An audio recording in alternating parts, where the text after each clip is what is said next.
Yes Jayashankar గారి వ్యాఖ్యలు గానీ, లేకపోతే రాజ్‌నాథ్ సింగ్ వ్యాఖ్యలు గానీ, ప్రధాని మోదీ వ్యాఖ్యలు గానీ, ఇవన్నీ గూడా ఒక కొనసాగింపుగా, ఒక లైనేజ్‌గా మనం గనక తీసుకున్నట్లయితే, మనం ఎటువంటి పర్సెప్షన్ తోటి ఉన్నాం? ఉగ్రవాదుల విషయంలో ఈరోజు నిజంగా ఎటువంటి అడుగులు వేస్తూ ఉన్నాం? ఈ పర్సెప్షన్‌ని మనం ప్రతి పౌరుడు గూడా ఎలా అర్థం చేసుకోవాలి ఈ విషయంలో? ఏంటంటే ప్రస్తుతం ఫారెన్ మినిస్టర్ డాక్టర్ జయశంకర్ చెప్పింది క్లియర్‌గా ఏంటంటే, 2014 ముందల మనది వేరే ఐడియా. ఉగ్రవాదీలు ఇతర దేశాల నుంచి వచ్చి ఇక్కడ బాంబులు వేసి అన్ని వేసి పారిపోవటం. ఇప్పుడు వేరే పద్ధతిలో ఉన్నాం. మన దేశంకి వచ్చి వాళ్ళు ఏమన్నా బాంబులు వేసి టెర్రరిజం కమిట్ చేస్తే వాళ్ళు ఎక్కడ బాగున్నా ఆ దేశానికి వెళ్తాం, ఎతుకుతాం, పోరాడతాం. అయితే ఒక క్లియర్ మెసేజ్ పాకిస్తాన్కి ఏంటి, ఇతర దానికి ఏంటి, ఇది పూర్వంలాగా ఊరుకోం, ఇది ఒక ఆట కాదు, మేము సీరియస్ గా తీసుకుంటాం. అప్పుడు నువ్వు కూడా సీరియస్ గా తీసుకుంటావు. దాని రిజల్ట్ ఏంటంటే ఫుల్ స్కేర్ యుద్ధం కూడా అవ్వచ్చు.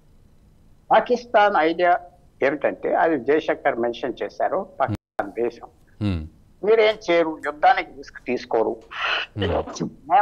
ఇలాగ లో ఇంటెన్సిటీ వార్ఫేర్ అంటే తక్కువగా టెర్రరిస్ట్ పంపిస్తాం, బాంబులు వేయటం, ఏదో చేయటం, మీకు ఖర్చు అవుతుంది, మేము హ్యాపీగా అక్కడ కూర్చుంటాం, ఆ రోజు సాగవని మెసేజ్ ఇచ్చారు. సో అదొక పెద్ద విషయం. వాళ్ళకి మెసేజ్ ఇవ్వటం, ప్రధానమంత్రి, డిఫెన్స్ మినిస్టర్, ఫారెన్ మినిస్టర్ చెప్పటం, మన ప్రజలకు కూడా అర్థం చేయటం, చూడు ఈ ప్రిన్సిపల్ మనం ఫాలో అవుతాం, దీనికి రిస్క్స్ ఉన్నాయి, దీనికి లాభాలు ఉన్నాయి. రిస్క్ ఏంటంటే ఫుల్ స్కేర్ యుద్ధం కూడా జరిగిపోవచ్చు, అది లాభం ఉంటుంది. వాళ్ళు భయపడతారు ఇలాంటి పనులు చేయటానికి. ఉదాహరణగా బాంబే టెర్రరిజం యాక్ట్ పాకిస్తాన్ నుంచి వచ్చి చేసి అక్కడ స్టేట్ సపోర్ట్, అక్కడ ఉన్న పరిస్థితులు వాళ్ళు సపోర్ట్ చేసే విషయాన్ని అది తెలిసే కూడా ఊరుకున్నారు. బ్యాలెన్స్ ఆఫ్ రిజల్ట్స్ ఏమిటంటే, మనం సైన్యాన్ని పంపించి గొడవలు చేస్తే మనమే నష్టపోతాం. అలాంటి రోజు ప్రభుత్వం నిర్ణయం తీసుకున్నది. కానీ ఆ రోజు కనుక మన వాళ్ళతో గొడవ పెట్టుకుని ఉంటే ఈ రోజు జరగదు కదా. వాళ్ళు వచ్చి మన దేశాన్ని అటాక్ చేయడం మనరు కదా. అది జయశంకర్ చెప్పారు. దాంట్లో కూడా ఒక హిస్టరీలో హాట్ పర్స్యూట్ అంటారు, వేడి ముసుగోలు, తెలుగులో వేడి ముసుగోలు అనుకుంటాను ఆ మాట, అది మీరు కరెక్ట్ చేయాలి, కరెక్ట్ ప్రొనౌన్సియేషన్ కాదు. అంటే దొంగతనం చేసి పారిపోతా ఉంటే ఇంకో ఇంట్లో దూరితేవాడు, ఆ ఇంట్లో కూడా వెళ్ళిపోతాం. అది Geneva convention, United Nations law of the sea 58లో అది, ఇది 82లో ఈ చట్టం పాస్ చేస్తే అది ఎక్సెప్ట్ చేస్తున్నారు. హాట్ పర్స్యూట్ అంటే వెనక్కి వెళ్ళిపోతాం, వాళ్ళు వెనక్కి వెళ్తాం, అదేదో గోడ ఉన్నది మేము రాగిపోతాం లేకుండా వెళ్తానికి అది లీగల్, పర్మిటెడ్ అని ఆ రోజు యునైటెడ్ నేషన్స్ కూడా ఒప్పుకున్నారు. ఇలా ఓపెన్ గా చెప్పడం కూడా చాలా మంచిది. ఎందుకంటే పాకిస్తాన్ కూడా మనం ఇలా పంపిస్తే వాళ్ళతో ఏదో బొమ్మలు వేసేసి ట్రైన్లో తగలబెట్టేసి దేశం అలా చేస్తే వాళ్ళు ఏం చేయకుండా ఉంటారు, చేయకుండా ఉంటే వాళ్ళకి మంచి లాభం కదా. ఆ క్యాల్కులేషన్స్ తీసేసరి ఆ రిస్క్ మేము యాక్షన్ తీసుకోమని ఛాన్సెస్ లేవు, మీరు యాక్షన్ తీసుకుంటాం అని స్పష్టంగా చెప్పడం, ఈ స్టేట్మెంట్స్ వల్ల క్లారిటీ తీసుకొచ్చాయి.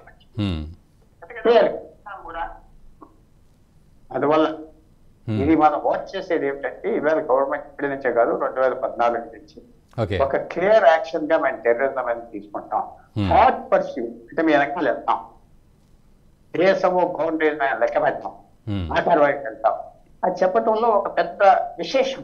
ఎందుకంటే అది జయశంకర్ కూడా ఏమన్నాడంటే 1947లో వాళ్ళు పాకిస్తాన్ సైన్యాన్ని పంపించకుండా ట్రైబల్స్ అని కొంతమంది పంపించినప్పుడు మనం యునైటెడ్ నేషన్స్కి వెళ్ళాం. అలా వెళ్ళకుండా వీళ్ళు రోడ్ వచ్చారు, టెర్రరిస్ట్ వచ్చారు అని వెళ్తే ఇంకో రకంగా ఉండదు, ఇంకో దేశం పంపించిన అనగానే వాళ్ళు ఏదో ఇది ఆ దేశం రైట్స్ ఇవన్నీ తీసుకొచ్చి మనం మునిగిపోయామనేది అర్థం చేసింది జయశంకర్. సో కొత్త డెఫినేషన్, యాక్షన్ తీసుకుంటాం, మేము ఊరుకోం అని చెప్పడం, మెసేజ్ ఇవ్వటం, టెర్రరిస్ట్ ఏంటి, వాళ్ళు స్పాన్సర్ చేసే ప్రభుత్వాలకు ఏంటి, ఇది మేము రిస్క్ అనేది మేము తీసుకోవడానికి రెడీగా ఉన్నాం, మేమే దాకం. చిన్న లాస్ట్ సెంటెన్స్, ఏప్రిల్ 2020లో చైనీస్ లడాక్ లో చేసిన గొడవలో వాళ్ళ క్యాల్కులేషన్స్ ఏంటంటే, భారతదేశం ఏం చేయదు, యుద్ధానికి ఒప్పుకోదు, ఏదో మెల్లిగా తగ్గుతారు. అప్పుడు భారతదేశం మేము ఒప్పుకోమని యుద్ధానికి రెడీ అని మొదలు పెట్టాక చైనా కూడా సర్ప్రైజ్ అయిపోయింది. ఎప్పుడు లేదు చేస్తున్నారు వీళ్ళు, వాళ్ళకి ఇదంతా రిస్క్ ఫ్రీ కాదు.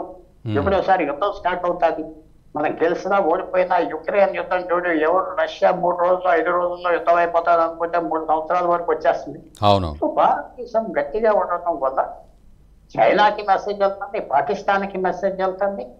ఇది ఒక చాలా మంచి పరిస్థితి అని మాత్రం మనం యా ఓకే.